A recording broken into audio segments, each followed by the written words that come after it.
Hi, everybody.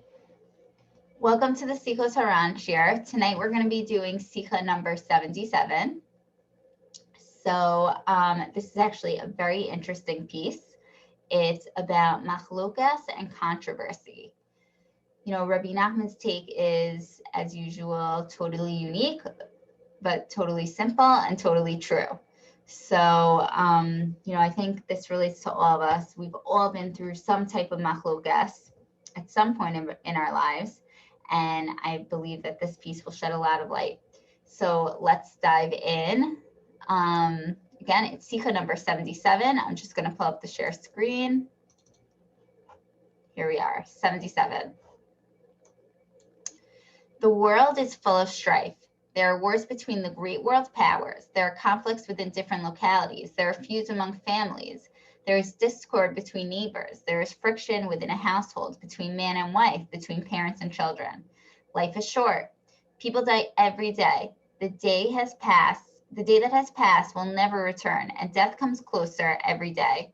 But people still fight and never once remember their goal in life.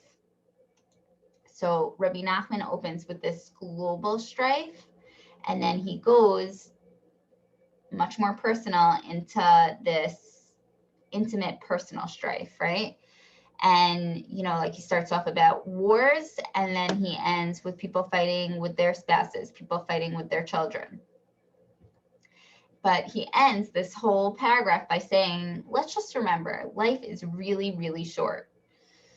So, he's saying here that people spend all their days thinking that every opinion they have needs to be shared and needs to be implemented on others. And they spend so much time and energy trying to convince others of what they believe in.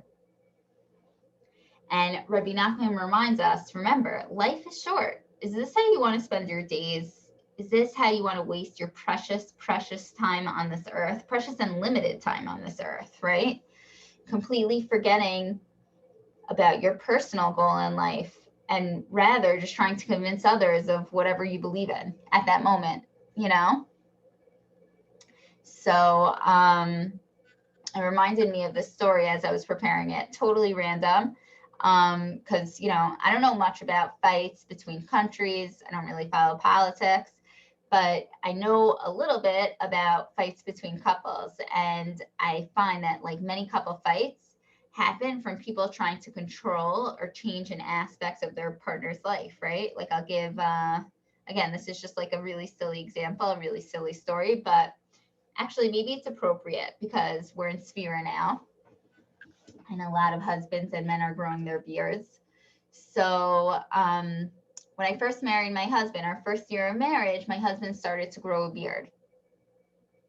So, it really upset me. I hated his beard. We'd fight about it all the time. And finally, I just gave up because I wasn't winning. He wasn't shaving his beard. And in fact, I was actually losing because we were fighting because of it.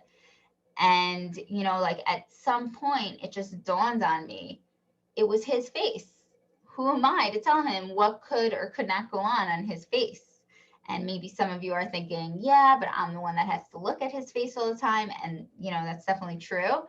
But think about like if, when we first got married and then I gained 100 pounds, like right away, and he kept on commenting about how I gained 100 pounds. Like I would be so annoyed because it's my body. So this is a very random story. But the point is that many times when people try to control their spouse and make them do things, that has to do with their life or their face or their body. So, it leads to people fighting. Trying to control others, it always leads to fighting. And I think that's not just with spouses. I think it's with parents, it's with kids, it's with, the world around us, friends. As Rabbi Nachman says so eloquently here, people fight and they don't remember their goal in life. So he's not talking about your husband's goal or your kids' goals in life or your parents' goals in life, but he's talking about your goal in life, your own personal goal in life. And it's just, again, it's just so important to stay in your lane. Okay, so now back into the piece. All strife is identical. The friction within a family is a counterpart of the wars between nations. Each person in a household is its counterpart of a world power, and their quarrels are the wars between those powers. The traits of each nation for angers. Others, sorry, for some reason this is so small, the share screen, so I'm like messing up the reading. Okay. The traits of each nation are also reflected in these individuals. Some nations are known for angers, others for bloodthirstiness. Each one has its own particular trait. The counterpart of these traits are found in each household. So Rebbe Nachman saying here that all fighting is the same, whether it's a war between two countries or whether it's a war in a person's house, because it all comes from this world's, there's kind of all these world powers that exist, right? And one person is, you know, Africa and the other person is China, and they're not getting along. And whatever's happening in the world is happening on a smaller level inside a person's home. You may wish to live in peace. You have no desire for strife. Still, you are forced into dispute and conflict. Nations are the same. A nation may desire peace and make many concessions to achieve it, but no matter how much it tries to remain neutral, it can still be caught up in war. Two opposing sides can demand its allegiance until it's drawn into war against its will. The same is true in a household. Man is a miniature world, from Zohar. His essence contains the world and everything in it. A man and his family contain the nations of the world, including all their battles. So Rabbi Nachman is going on to say here that fighting is unavoidable. There are bigger things going on than we realize, right? Within each person, there's this miniature world. And all the fighting between nations and world powers are also happening within a person. And he says, like, nations, there are many nations, they try to avoid war, but against their will, they'll be caught up in it. And I think that's so true. Also, like, personally, you know, there are so many times where we try to stay out of machlokas. We try not to fight with others, even about a certain topic. You know, you'll be biting your tongue, like, you know, for a month. And then one thing happens and like you burst out, right? And somehow you get drawn into the fight and you leave and you're like, how did that happen? How did that happen? I was trying so hard, right? But, you know, fighting, it's just sometimes, like, as Rabbi Nachman is saying here, it's unavoidable.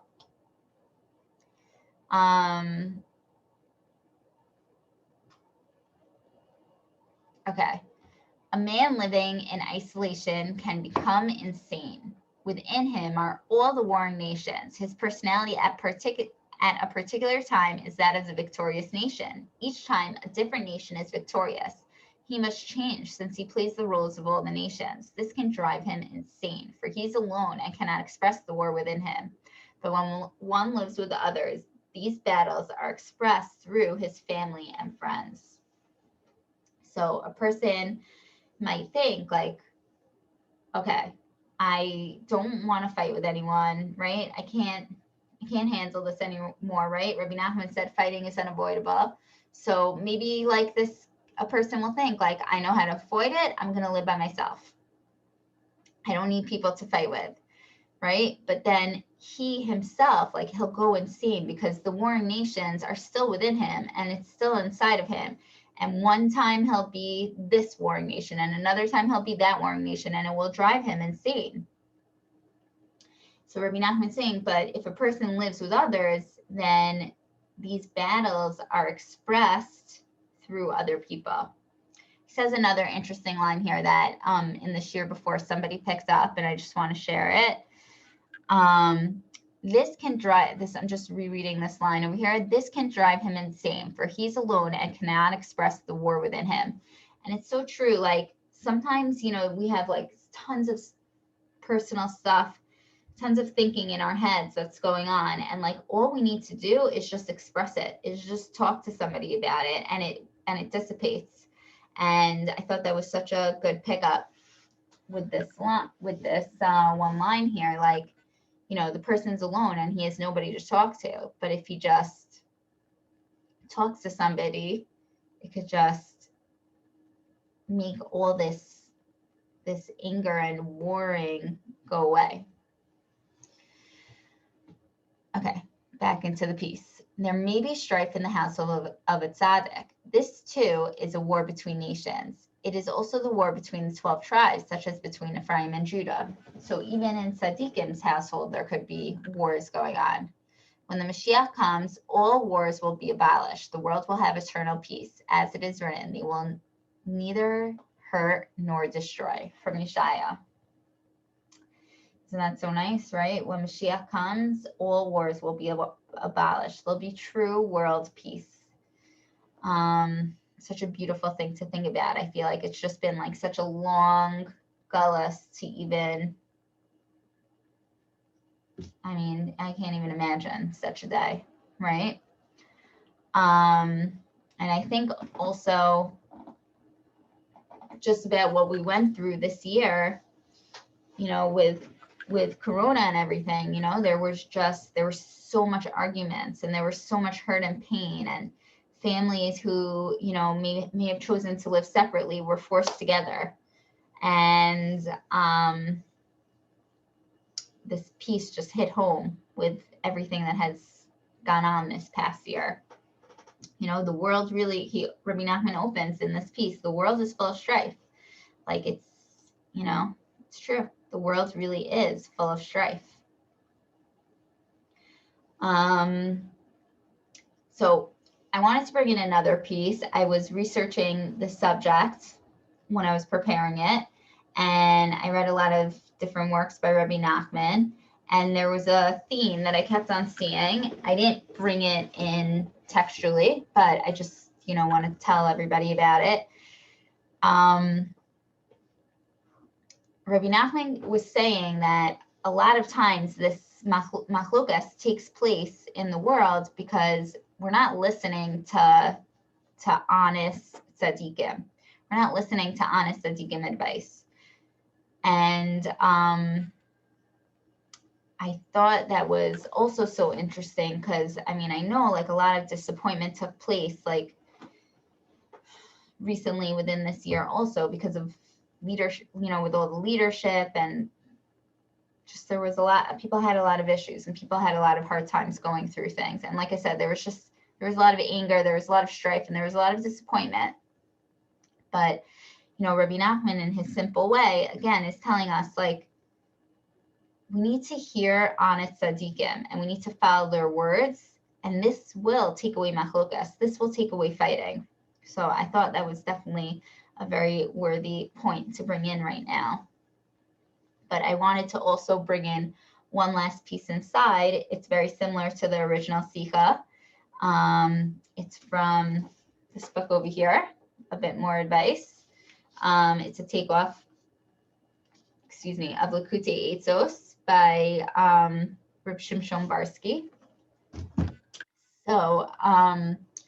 So it's in the controversy and strife subject, and it's number 36. So I'm going to pull up the share screen again.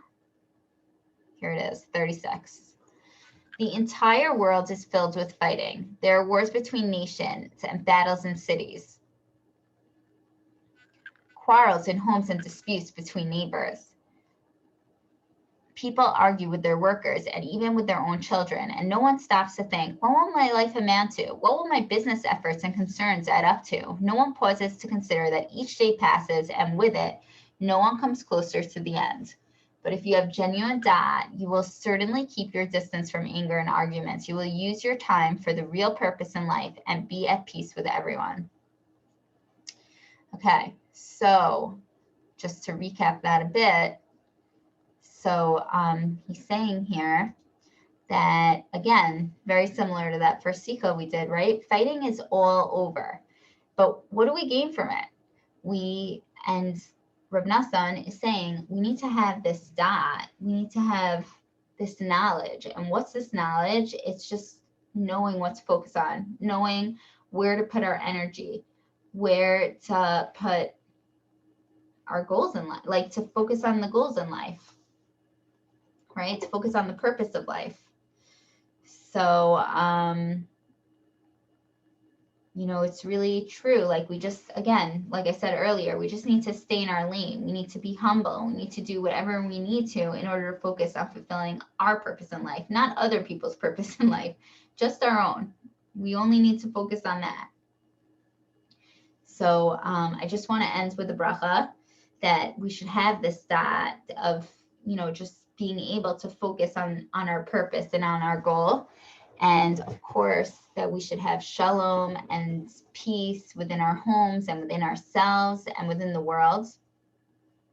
And Mirza Hashem, that Mashiach will come soon and all the fighting will disappear.